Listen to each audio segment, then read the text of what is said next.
الحمدللہ وحدہ والصلاۃ والسلام علی من لا نبی بعدہ اما بعد۔ ناظرین کرام، ایمان جو زبان سے اقرار، دل سے تصدیق اور اعضاء و جوارح سے عمل کا نام ہے، عمل کے اعتبار سے اس کے مختلف مراتب ہیں۔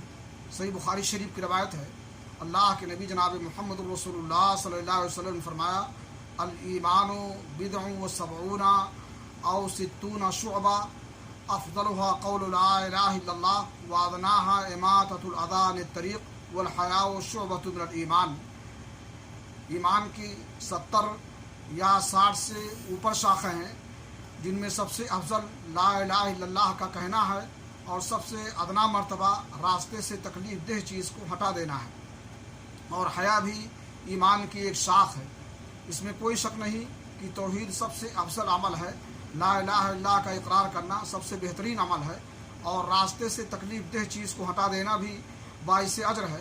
اللہ کے نبی جناب محمد رسول اللہ صلی اللہ علیہ وسلم نے فرمایا، رأیت رجلا یتقلب فی الجنہ فی شجرۃ قطعها من ظہر الطریق کانت تؤذی المسلمین۔ ایک آدمی کو میں نے دیکھا کہ وہ جنت میں چل پھر رہا تھا، اور اس کا عمل یہ تھا کہ دنیا میں ایک درخت تھا جو راستے میں تھا، جس سے گزرنے والوں کو تکلیف ہوتی تھی، مسلمانوں کو تکلیف ہوتی تھی، اس نے کاٹ کر کے اسے راستے سے ہٹا دیا اور راستہ صاف کر دیا۔